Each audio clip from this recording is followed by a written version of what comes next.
Et salut tout le monde, ici Yax Rider, et aujourd'hui, nouvelle vidéo théorie.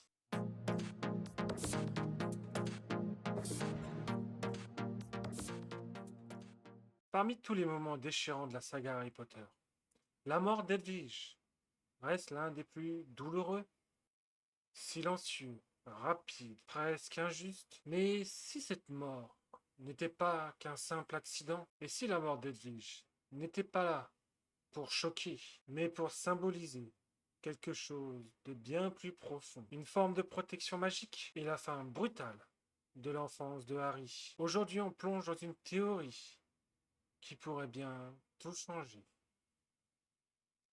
Edwige, plus qu'une simple chouette.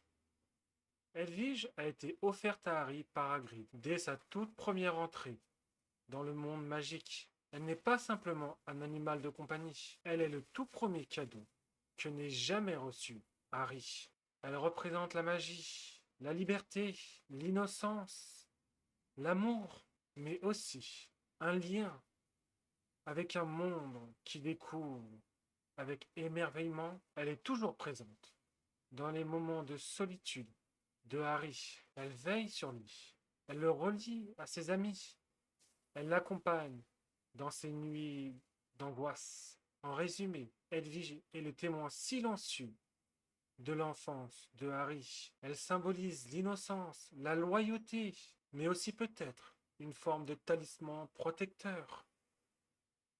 Les animaux dans la magie.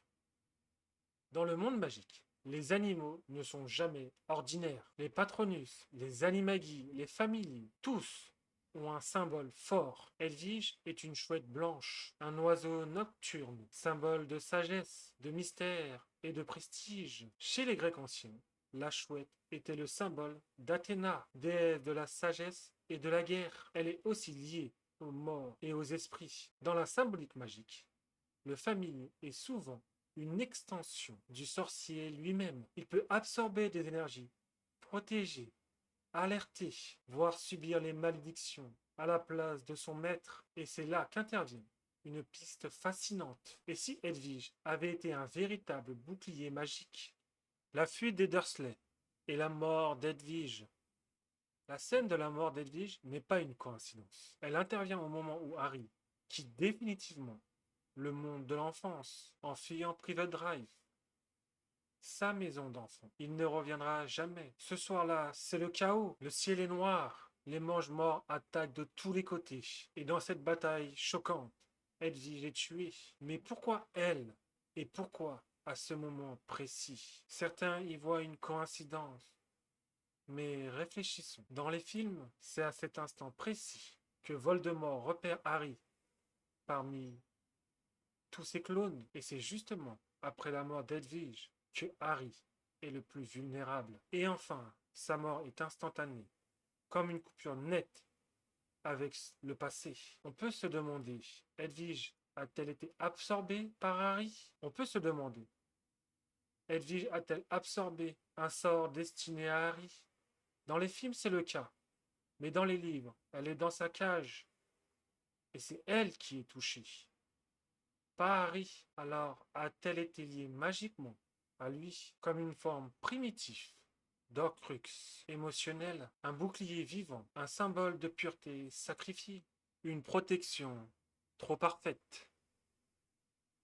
Depuis sa naissance, Harry est protégé par l'amour de sa mère, puis par Dumbledore, le sortilège de Fidelitas, les baguettes jumelles, mais une protection plus intime, plus directe, aurait pu se glisser dans sa vie. Edwige peut-être? Et voici une idée audacieuse. Et si Edwige avait été un enchantement vivant, pas dans le sens un animal ensorcelé, mais chargé d'absorber une partie des dangers qui guettent Harry, son attachement inconditionnel, sa fidélité, sa mort soudaine, tout cela cadre avec les récits où les animaux magiques se sacrifient pour leur maître. Pensez à Fumsec, le phénix de Dumbledore, qui absorbe les Avada Kedavra de Voldemort, ou les Patronus, qui prennent la forme d'animaux et protègent de la mort elle-même. Dans cette optique, la mort d'Edwige devient une libération de cette magie, comme si le monde disait: tu n'as plus besoin de cette protection d'enfant.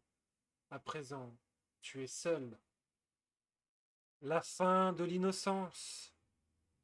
Après la mort d'Edwige, tout change. Harry entre dans la phase la plus sombre de sa vie. Il doit faire des choix d'adulte, vivre dans la peur, la guerre, la mort. Il perd Maugrey, Dobby, Fred, Lupin, Tonks et même la confiance en Dumbledore. Mais tout commence par la mort d'Edwige, la seule constante de son enfance magique. On pourrait dire que cette scène est l'instant de rupture entre le conte pour enfants et le récit tragique. Un passage symbolique. L'oiseau blanc qui meurt, le ciel noir, l'enfant qui vole vers son destin sans retour. En psychanalyse, c'est l'équivalent d'un tueur d'enfants. Un événement déchirant qui ferme à jamais la porte de l'innocence. Merci de m'avoir regardé.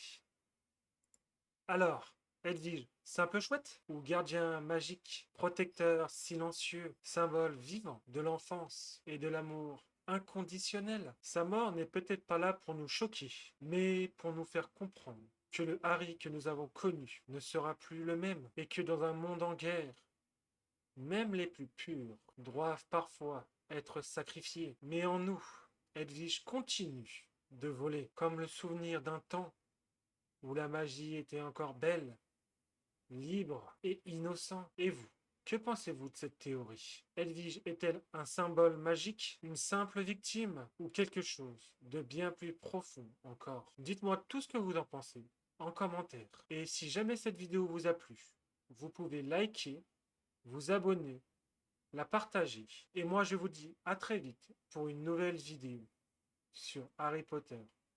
C'était Yax Rider. Ciao tout le monde.